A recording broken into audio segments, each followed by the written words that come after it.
Hi friends, இந்த வீடியோவில் என்ன பார்க்குறீங்க அப்படின்னா கொண்டக்கடலை கீரை பற்றி நான் வந்து சொல்ல போகிறேன் ஃப்ரெண்ட்ஸ். இதுதான் கொண்டக்கடலை கீரை. யாரும் பார்க்காதவங்க பார்த்துக்கோங்க.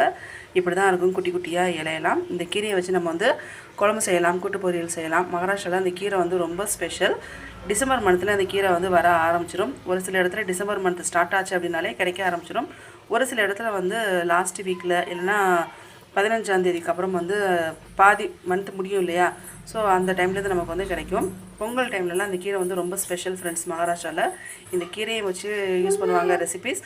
அதே மாதிரி அந்த காயை வச்சும் வந்து சாமி கும்பிட்றதுக்கு, சமைக்கிறதுக்கு எல்லாத்துக்குமே யூஸ் பண்ணுவாங்க. ஸோ இது வந்து இப்போ இங்கே சீசன் ஆரம்பிச்சிருச்சு. உங்களுக்கும் இது மாதிரி கொண்டக்கடலை கீரை கிடச்சிது அப்படின்னா மறக்காமல் வாங்கி ட்ரை பண்ணுங்கள். ரெசிபி வந்து கண்டிப்பாக அப்லோடு பண்ணுறேன், பார்த்து ட்ரை பண்ணுங்கள். நிறையா கிடச்சிருக்கு அப்படின்னா யூஸ் பண்ணி காய வச்சுக்கோங்க. வாஷ் பண்ணி நல்லா காய வச்சுக்கோங்க. வருஷ கணக்கில் நீங்கள் யூஸ் பண்ணி செய்யலாம். பிடிச்சிருந்தா மறக்காமல் சப்ஸ்கிரைப் பண்ணுங்கள். தேங்க்ஸ் ஃபார் வாட்சிங்.